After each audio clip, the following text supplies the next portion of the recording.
Welcome to Taskforce Geek Interviews. My name is Dirk Hooper, and I am joined today by Beth Freely. Hey, everybody. Say hello, Beth. Our guest is English actor who first appeared on television in the series Grange Hill in 2001 and has since established his career with performances in the movie Turistas, television series Mistresses, The Tudors, MI-5, the CW's Beauty and the Beast series, The Royals, and has been immortalized forever in the Downton Abbey movie. Of particular note to fans of Taskforce Geek, he played Peggy Carter's brother in Agent Carter, and he did the audiobook narration for Beth's book, Behind the Eyes of Dorian Gray, and we will cover more on that soon. Max Brown, welcome to the show.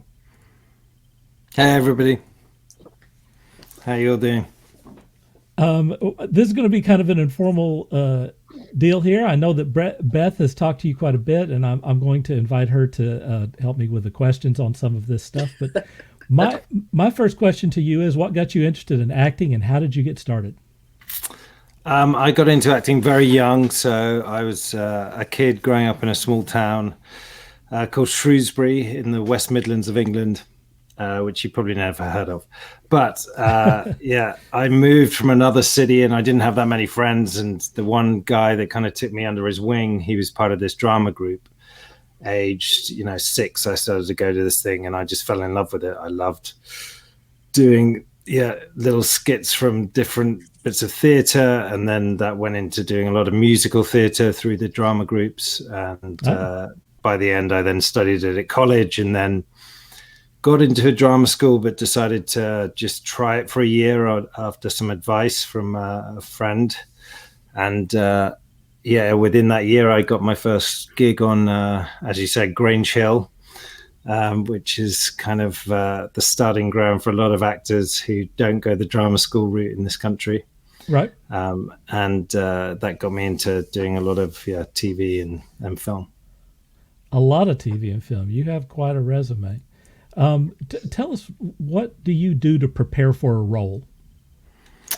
It depends what kind of access you have to the writer and the director, but quite often you read the script, you read it another time, you start making your notes on it, and then if you can, do any research on the character himself, if he's based on someone in reality, or if there is other things that you can watch to use for research purposes.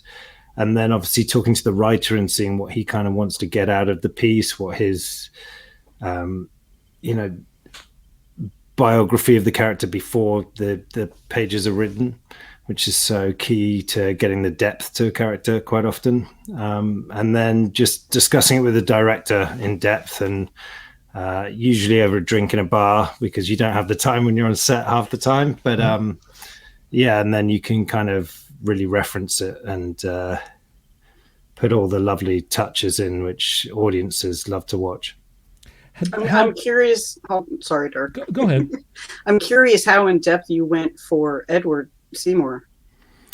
Edward Seymour, obviously, the way that the Tudors was written it was based on that historical fact, but there isn't loads written about Edward Seymour. There's,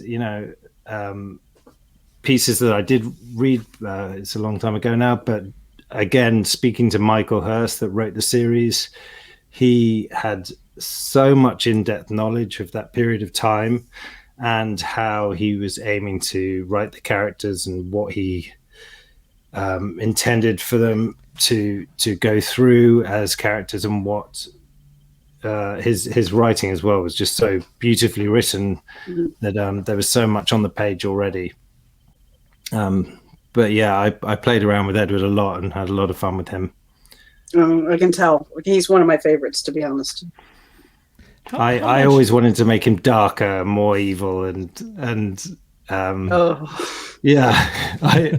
just because of, I think he was so political and not.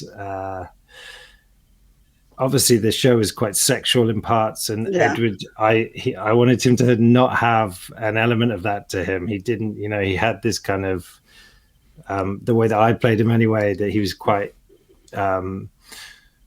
not confused about his sexuality, but didn't you watch these kind of guys waste their time chasing women, and for him it was all about the political moves and it was all about the power.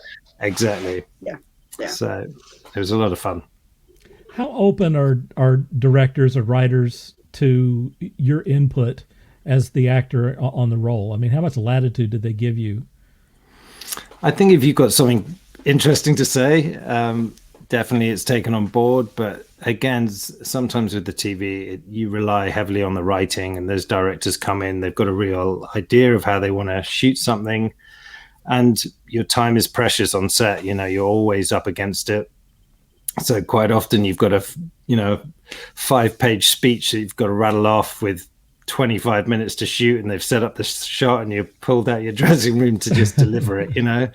So there isn't always that time to chat, but there is time to talk about it. And it took me quite a long time in my career to get used to directors not giving you notes, which sometimes makes you feel kind of paranoid as an actor that you're not doing the right performance, or they don't think that you could be adjusted in your performance. And that's not often the case. It usually is that they're happy with what you're doing and they just want you to keep doing what you're doing and get on with it. But so yeah, I think it's that beautiful marriage really between everyone being on the same page. And yeah, if you have a great idea, pitch it in rehearsal and see if it can work. And if it, quite often they take the idea and go, yeah, that's a great idea, I just don't think it'll work in this instant, or they run with it. So it's good. It's that part that I love really, is that amalgamation of ideas. And yeah, it's a group project. What's the difference between British productions and productions in North America? Quite often the productions in America have more money behind them, so you do get a little more time. I worked on Agent Carter, and that was a really lovely shoot. Obviously we had Haley, another British actor, playing the lead, and I think they'd been doing the production for I came in quite near the end of that series, so they'd been shooting for about 6 months, I think, on it. And so they had a really nice rhythm to the way the show was going. It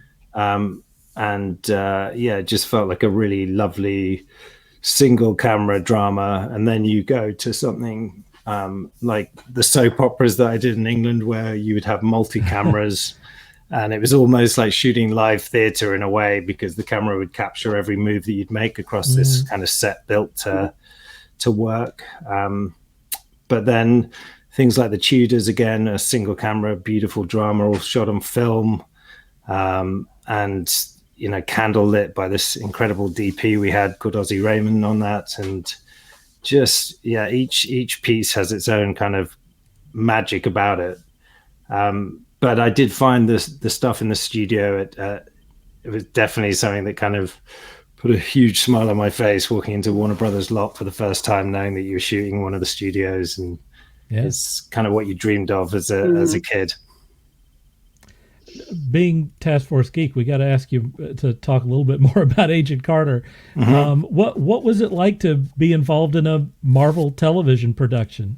Yeah, it was very cool. Obviously, I was a big fan of the Captain America movies, and knew about the spin-off. I hadn't watched much of the series, but then this role came up, and I was involved in another show called Hieroglyph that didn't quite make it for Fox. And after that, I did a show called Sleepy Hollow, which my character sadly didn't make it past one episode. I think one episode, yeah. It went in a different direction. It was meant to go a different way, but I think at that point the story had to change, and it had to focus more on a different set of characters. So my character kind of bowed out early, but and after that, then Agent Carter came along, and I remember I had read the first script, but I hadn't read any more. And when I was in the costume fitting, I was getting fitted up, and she said, "Oh, I just love it. I love this character. It's great." And I said, "Oh, yeah, I'm really excited about starting." And she said, I said, "I don't know that much about it. I only know kind of this first step." And she goes, "Well, obviously, you're in these scenes, and then you die." And I went, "Oh." So Nice. it's hard. It's hard to be told that way casually, like she thought you knew. But after getting over that, and then realizing that I was kind of coming back in dream sequences, and whether he was actually alive or not, there was an amazing plan for the character to not be dead. That was going to come back, but they never picked it up to series, sadly. So we never got to explore that. Yeah, I was kind of disappointed that they didn't pick it up past what they did. I know. I mean, there would be such a space for it now in this kind of Disney Plus world, but at the time it was so much more competitive on those angles. But we'll see. We'll see if we'll come back all looking very aged. They'll say, "What happened to Agent Carter?" It could happen. It could definitely happen. It's true. We'll see. And in comic book stuff, no one's ever dead. That is true. That's true. Apparently in literature, no one's ever dead either. That's true too. Yeah. You have an entry on the Marvel Cinematic Universe page. I'm wondering what role you're most recognized for. Probably the Tudors is the one that people kind of say, "Oh, did you play Edward Seymour?" It helps when I have some facial hair or my hair's slightly grown out. So lockdown's been great for that. Right.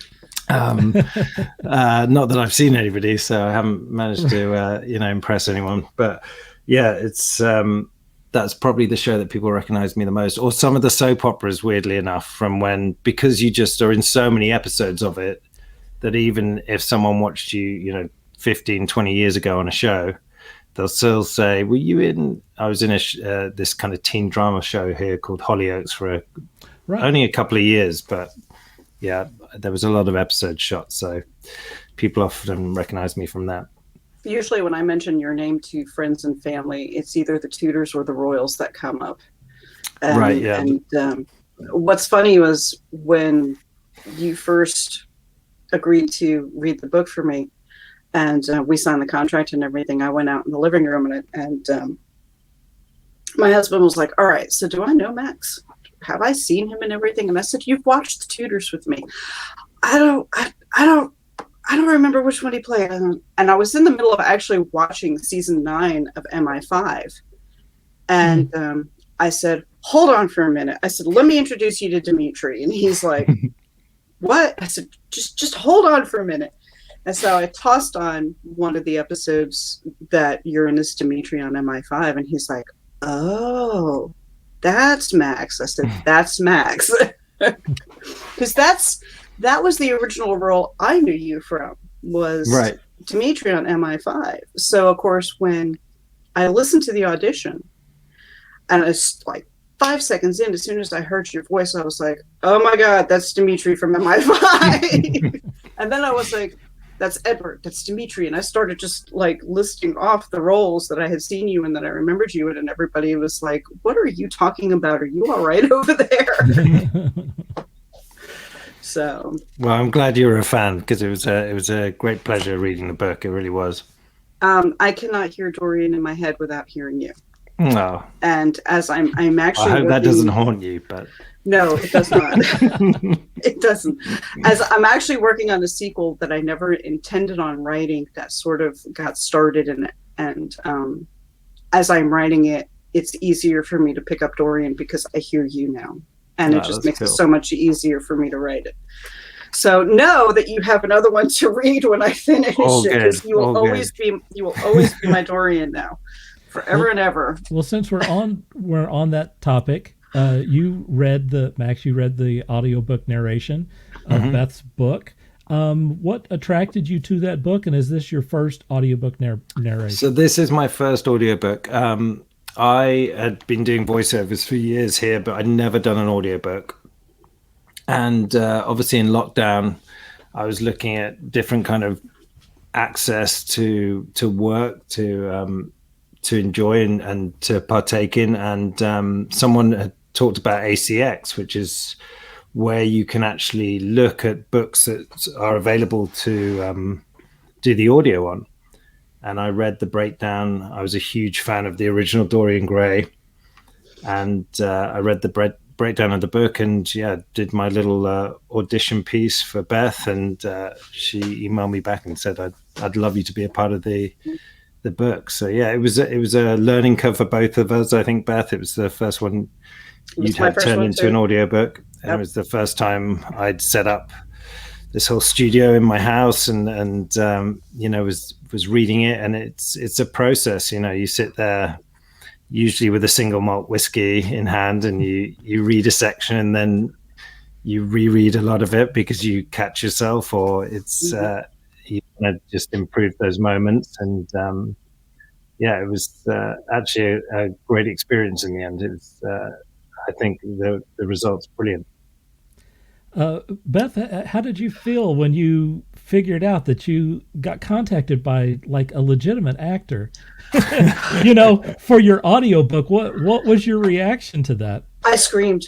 I'm going to be on. I'm being honest. I screamed. Yeah. I had my desk in the living room, and my husband was watching TV, and I'm sitting there, and I'm I had 4 auditions, and the only one that bothered to actually send me a note was Max. And at first, I'm reading the name, Max Brown, and I'm going, I'm not that lucky. I cannot be that lucky. So I go ahead and I listen to the other 3. I saved yours for last. I listened to the other 3, and the one gentleman was too old, one was too mechanical, and the third one was just meh. So I listened to yours, and like I said, 5 seconds in, I knew that. I was like, I know that voice. I know that voice well. And I'm a huge fan of British television. So, I was already familiar with your work. I already knew who you were. And I'm sitting there going, this is not happening. So I settled. And I listened to the whole audition, and I said, there is no one else that can read this book. Your voice was perfect. Your tone and your inflections were everything I ever thought of when I wrote the book. And so I was like, that's it. I'm offering him the contract. So I offered Max the contract, and I'm sitting for 2 days on pins and needles waiting for him to respond. Did it take me 2 days to decide? I'm sorry about that. It took you 2 days to decide. You apologized then too, so that's okay. But I remember you and I talked back and forth for a few minutes about how the contracts worked and everything. And then I had put my phone down and ran to the bathroom. And by the time I came back, you had accepted the contract. And I screamed again. And there's my husband in the living room again, watching TV, and all I hear is, so I take it Max didn't accept the contract, being a smart aleck and everything. And then the phone call started. Started calling family, because we're all Anglophiles in my family. So I call my sister. Hey, guess what? What? I'm getting Dorian done in an audiobook. Oh, great. Who's reading it? Max Brown. No, he's not. And it went through my siblings. My one niece is a huge fan, and she was like, how did you do that? And I said, I don't know, but I've got Max reading my book, and that's just simple as that. We actually have to do a shout out to my wife's godmother, who's called Godmother Jill, and she was the one that said to me I should be doing some audiobooks. She said, I listen to audiobooks all the time, and you've got such a lovely voice. You do such a great job. And that's what kind of inspired me to look into it. So, thank you. Give her a big hug and kiss for me, please. Yeah. And tell her I said thank you so much. Max, did you do the engineering on this? I mean, did you cut it all together? And Yep, that was me. So, apologies if there's some rough patches in there. No, I think we did a great job. No, exactly.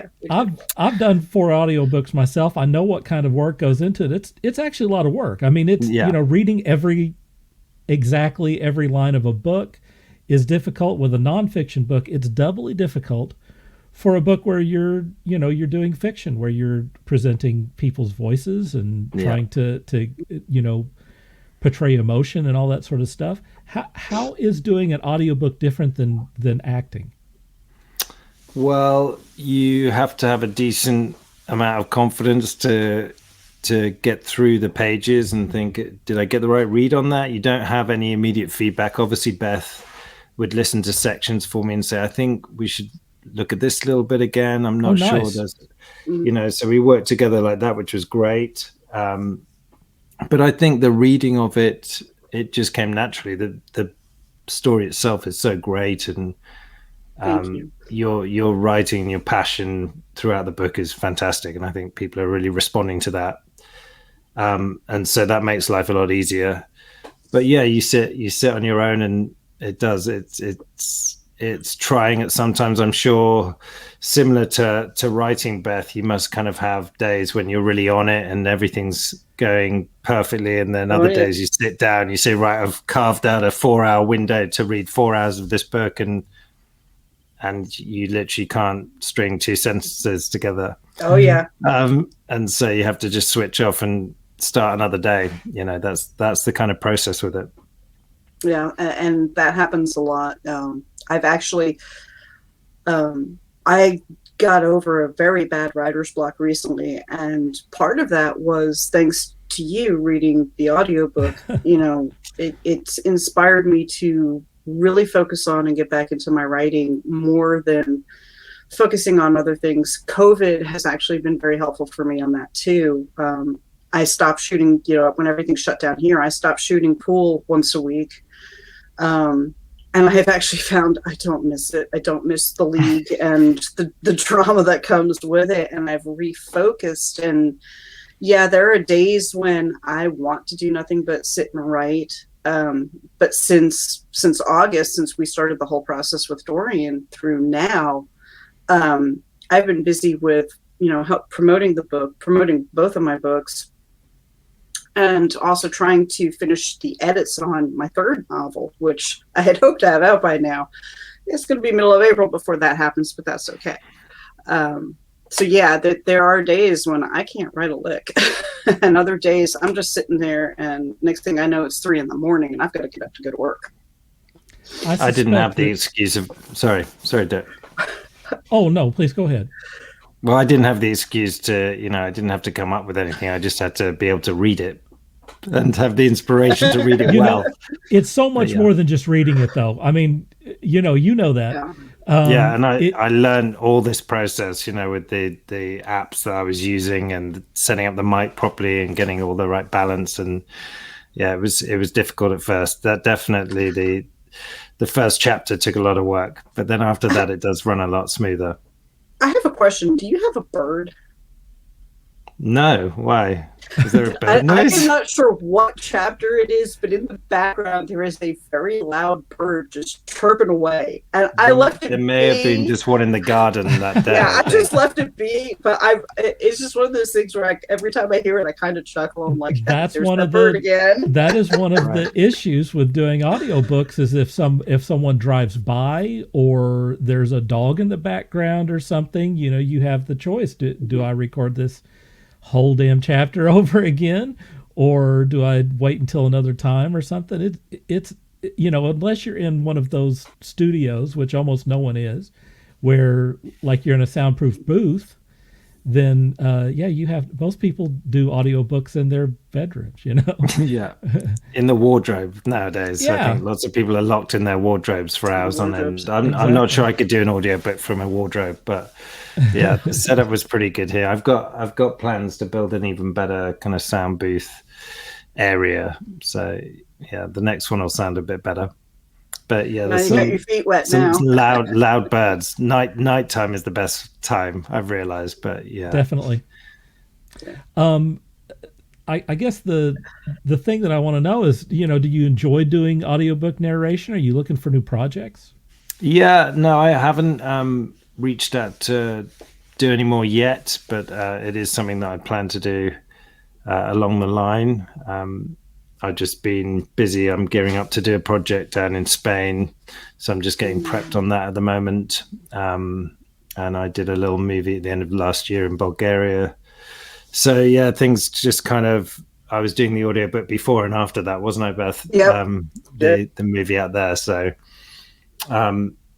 yeah, I will do more. I'd like to get my setup a bit better here, and but it's like getting that first one out of the way is definitely it's a learning process. It is, and it's a great feeling when it is complete, and you hope it's complete. You send it off and think, I hope this all gets ticked off on, and then ACX play games with you about time and pausing. Do they want complete silence before the chapter? Complete silence after. Oh, that was driving us nuts. They have to have it has to be 1 second or something. Going into it, it can't be 2 seconds. No, it has to be 1 second, and then at the end you have I think 3 or 4 seconds or something. Yeah, something like that. You have to be limited to -3 decibels and all. I mean, they have a lot of very specific rules. Exactly, and learning all that process took a lot of research, kind of reading the ACX advice, and then working out shortcuts to that on my keyboard and stuff. But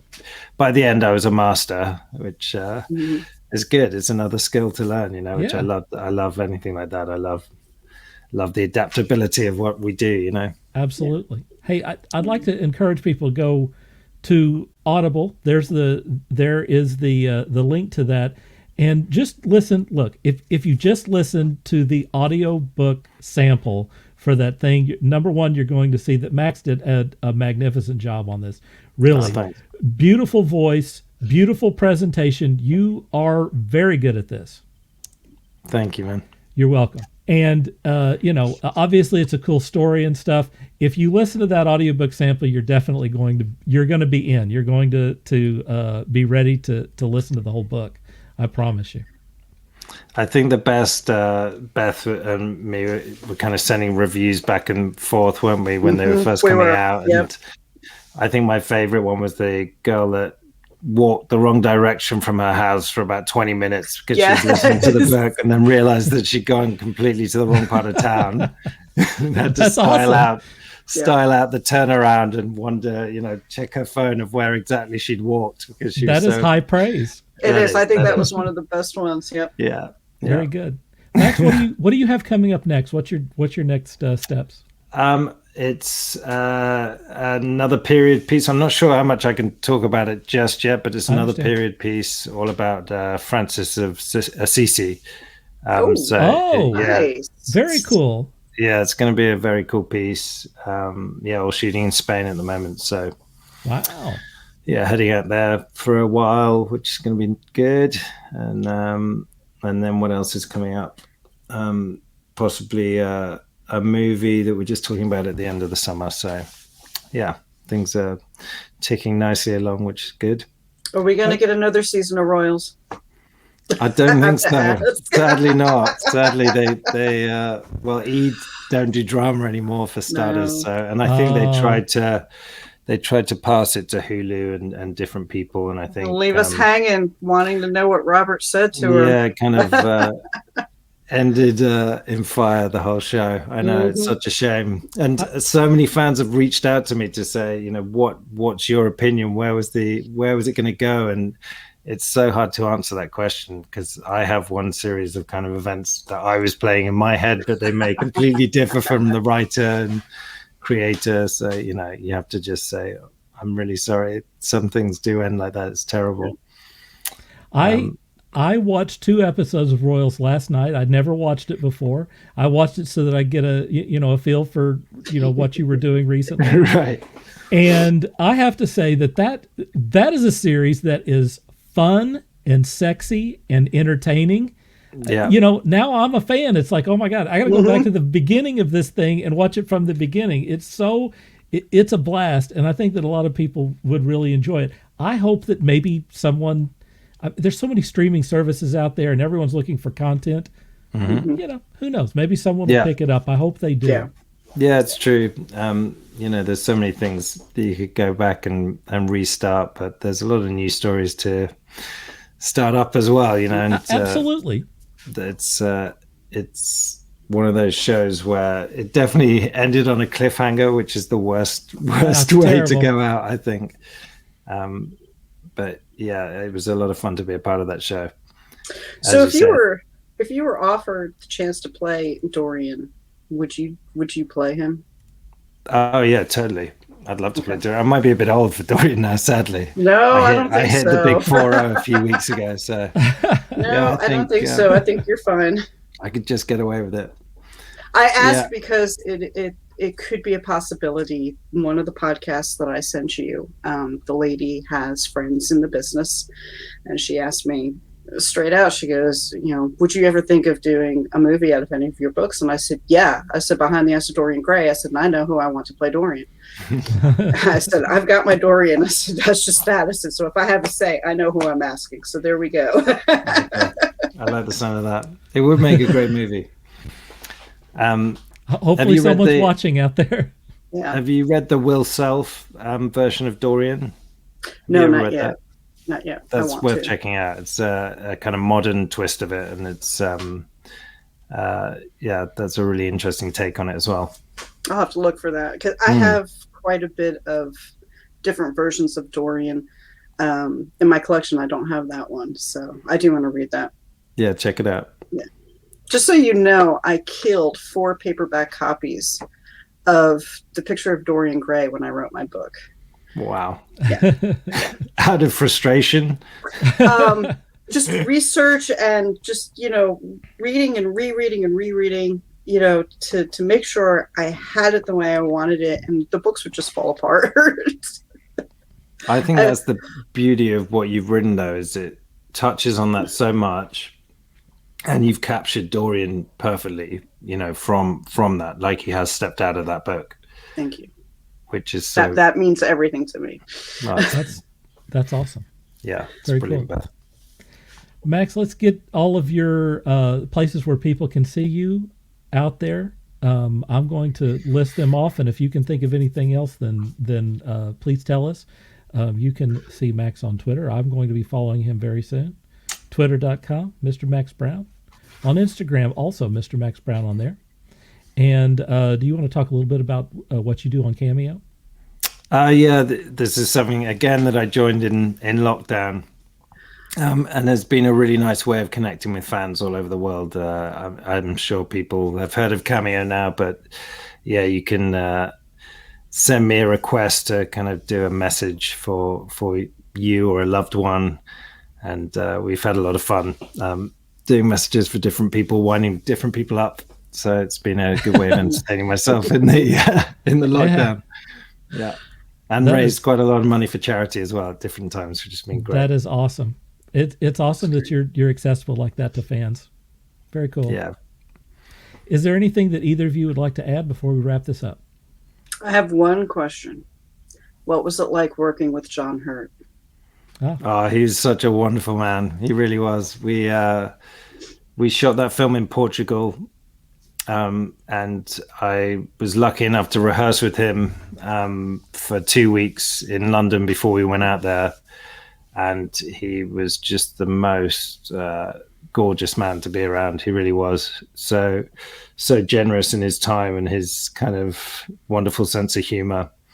And he was such a blessing to our industry and will be sadly missed. Yes, definitely. What a great actor. Yeah. No doubt about it. All right. Well, Max, thank you very much for being on the show. Thank you, Dirk. We appreciate your time. I appreciate it. Very generous. Lovely to see you, Beth. Lovely to see you too. If there's anything else that we can do for you, promotion, anything, we'd be glad to do it. You can contact us anytime. All right. Thanks a lot, Dirk. And when you get caught up on Falcon and Winter Soldier, if you want to join us on a Tuesday night, we will definitely have you on the show. Absolutely. Is that what you talk about on a Tuesday? Okay, cool. Absolutely. Let's see when I get back from Spain. There we go. Nice. All right. All right. Well, for Beth and for Max, this is Dirk Hooper saying dream hard. Thanks a lot. Bye. Bye.